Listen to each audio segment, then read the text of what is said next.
from Kansas is not wrong. In the 237 years of our nation's history, I don't know that there has been a more shameful day in the United States Senate than today. What we just witnessed was a travesty.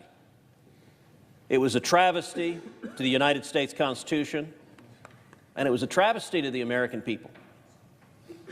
And it's important to understand why the Democrats did what they did. We're here on the Senate floor right now, but I want the record to reflect I'm going to do a very accurate count of the number of Democrats who are with us. That would be 0, other than the presiding officer, and somebody has to preside.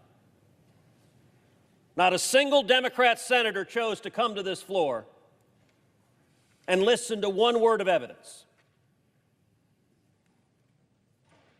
When it comes to the Constitution, the Democrats concluded that Joe Biden and Alejandro Mayorkas defying federal law, ignoring the text of the statute, deliberately releasing criminal illegal aliens over and over and over again, that's just hunky-dory.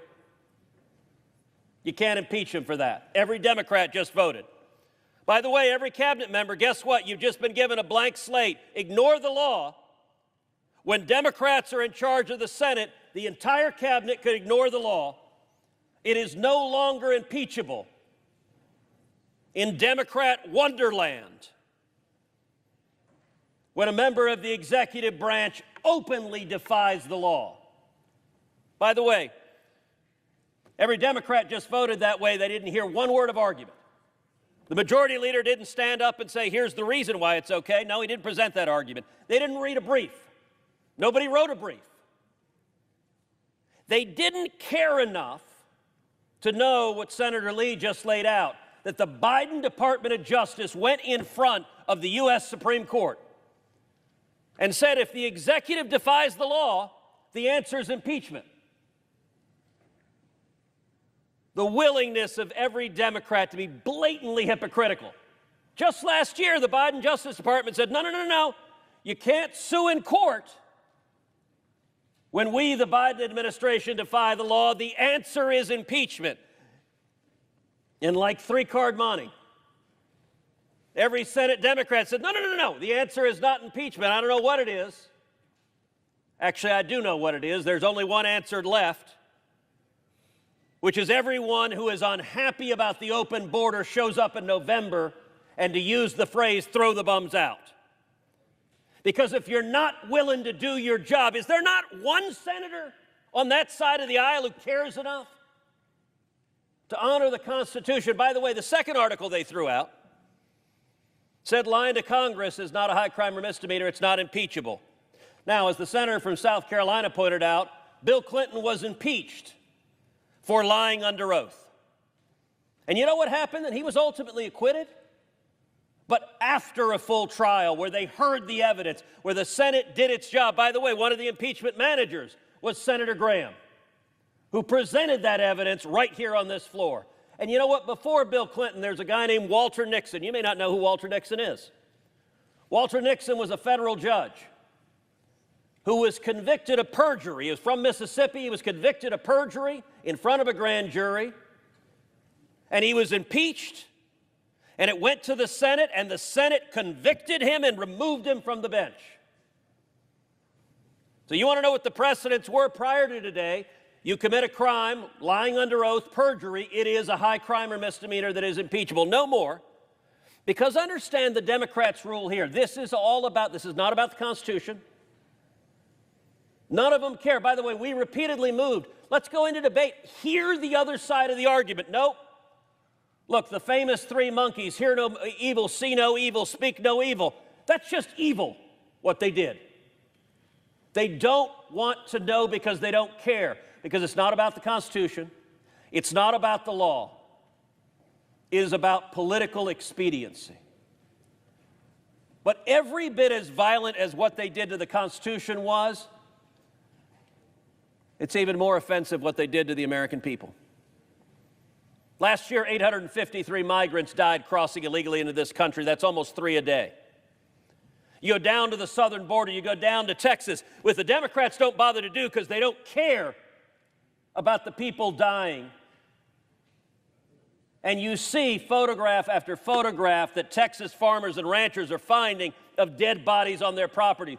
Many of my colleagues here have been down there with me, have seen the elderly people the human traffickers have abandoned, have seen the pregnant women the human traffickers have abandoned, have seen the infants and toddlers left to die.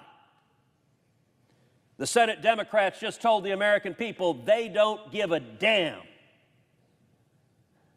about the bodies and the people who have died the last 3.5 years, and they don't give a damn about the people that are going to die next week.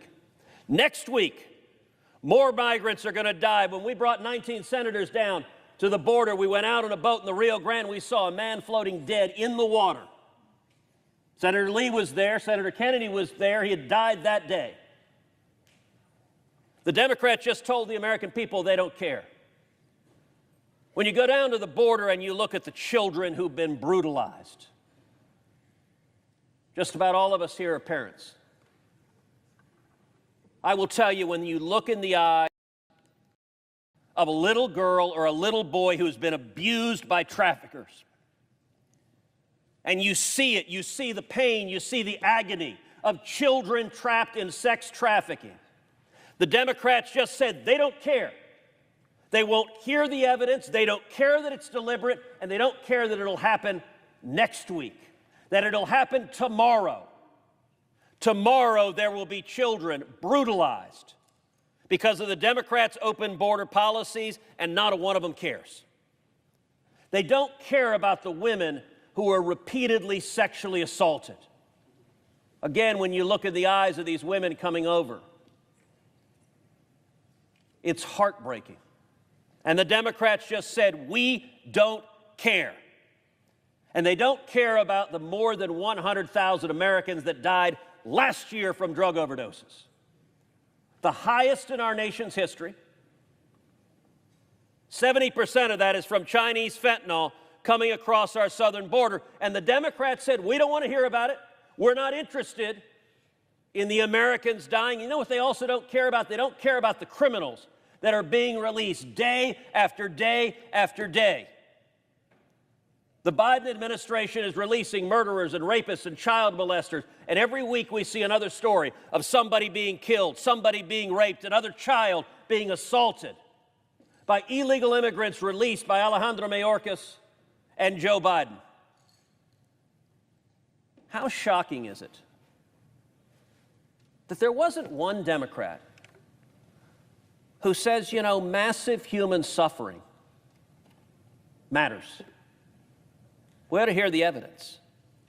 How shocking is it that there wasn't one Democrat, one, there are 51 of them on that side, not a single one could screw up the courage to say, let's do our job, let's hear the evidence. How shocking is it that not a Democrat cares about the terrorists who are streaming across our southern border? The nation of Iran has called for jihad against America. Hamas has called for jihad against America. Hezbollah has called for jihad against America. And Joe Biden and the Democrats have put out a red carpet and said, if you want to murder Americans, come across our southern border, and we, the Democrats, will welcome you. Like many of us on this floor, I was in Washington, D.C. on September 11th, 2001. I remember the horror. I lost a good friend, Barbara Olson, who was in the plane that crashed into the Pentagon. I remember the smell of smoke and sulfur and burning. I remember the agony, and I remember the national unity that came after 9/11. As Democrats and Republicans came together, I don't know that I've ever been more proud of a president than when President George W. Bush stood on a pile of rubble with a bullhorn, talking to firefighters and New Yorkers, and one of the men in the crowd called out and said, "We can't hear you," and he responded, "Well, I can hear you, and soon the whole world is going to hear you as well." We were as one. Today, not a single Democrat was able to mount up the courage to tell the majority leader, you know what, I don't want another 9/11 to happen. The House impeached Alejandro Mayorkas for, among other things, releasing terrorist after terrorist after terrorist. We ought to hear the evidence. I believe today we have a greater risk of a major terrorist attack on U.S. soil than at any point since September 11th. And every Democrat just told the American people it doesn't matter to them to hear the evidence. I appreciate my Republican colleagues who are here, who are willing to hear the evidence, willing to engage, willing to stand up and defend the American people. But you know what? The Democrats who aren't here, they aren't here because you know who's also not here? If you look up at the gallery, the reporters are all gone. A couple of folks in the back, I hope you all right. But the reporters are absent. That's the Democrats' plan. What is fascinating, we're presenting arguments. Many of us, particularly those of us in judiciary, but many of us have presented those arguments over and over and over again in hearings. Not a Democrat argues on the other side. It's an issue unlike any other issue I know of in politics. Listen, if we're arguing about taxes, as Republicans, we say we should cut taxes. It's good for the American people. And you know what Democrats do? They stand up. We know their talking points. No, tax the rich. Okay, fine, we have a debate. We're talking about just about every issue. The Democrats will argue on the other side. They have their spin. What is fascinating? Where's Dick Durbin, chairman of the Judiciary Committee, standing up saying, no, it's not right that migrants are dying every day. No, it's not right that children are being assaulted every day. No, it's not right that women are being sexually assaulted every day. No, it's not right that they're releasing terrorists every day. They're not there. Not a Democrat is there. Why? Because you cannot defend it. I'll tell you, South Texas for 100+ years has been a Democrat region of our state. It is turning red with the speed of a freight locomotive because nobody can see the suffering that is unfolding and defend it. And the Democrats, by their silence and by the complicity of the press corps, they are counting on the press corps to write story. Victory for the Democrats, yay! They got rid of the impeachment trial. That's the headline they want. Understand they don't have a substantive defense. None of them disputes a word we are saying. Not a single Democrat has stood up and said, you know, it's wrong that Laken Riley would still be alive if Joe Biden hadn't let her murderer go. They know it's right. The reason they didn't want a trial is they don't want the American people to hear about it. And it's our obligation to make sure the American people do. Senator Cruz. Thank you, Mr. Chairman. The nub of the Democrats' argument today is that the concept of presidential immunity is somehow unprecedented, is somehow remarkable.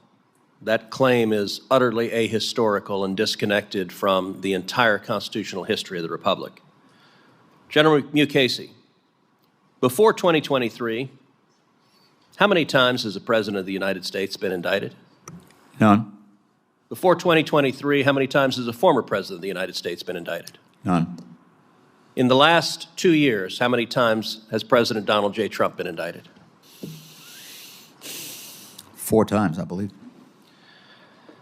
Now, many presidents of both parties have engaged in controversial actions, and yet none of them have been indicted. Let me ask you, General Mukasey, if a private citizen were to erect an internment camp and to forcibly kidnap American citizens, to single them out because of race, and to imprison them based on their race, would that private citizen be subject to criminal prosecution? Would. When President Franklin Delano Roosevelt did the exact same thing and erected Japanese internment camps, was FDR prosecuted? He was not. Let me ask you, similarly, if a private citizen were, say, to detonate a nuclear weapon over a city and kill over 140,000 people, and then if that private citizen a few days later detonated another nuclear bomb over another city and killed 75,000 people, could that private citizen be criminally prosecuted? He would. Was President Harry Truman prosecuted for detonating nuclear weapons over Hiroshima and Nagasaki? He was not. All right, how about this? If a private citizen launched a weaponized drone and killed a United States citizen, could that private citizen be criminally prosecuted? He would. Was President Barack Obama criminally prosecuted when he killed United States citizens using drones without notice and without due process? He was not.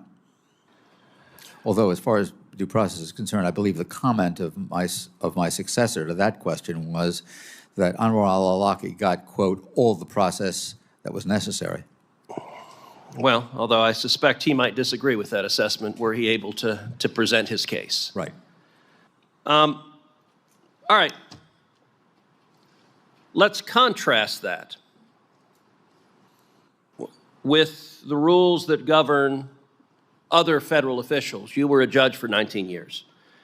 As a federal judge, did you have immunity from your official acts?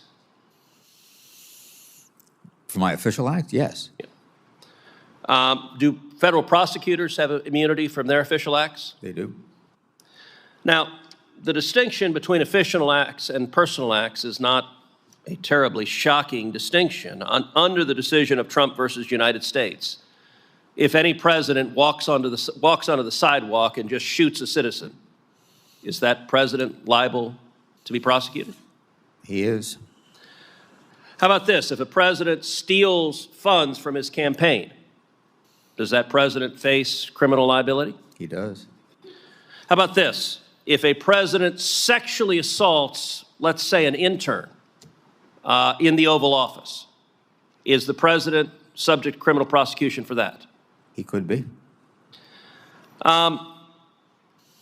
So that distinction, again, is not a shocking distinction.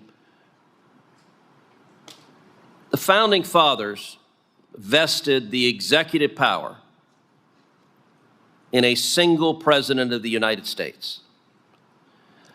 What we have seen in the last 2 years is we have seen Democrats deliberately weaponizing the Department of Justice and our legal system to target their political opposition. It is not an accident that every indictment against President Trump was brought by a Democrat and was brought after he announced his campaign for President of the United States. Understand, the target of those indictments was not ultimately President Trump, it was the voters.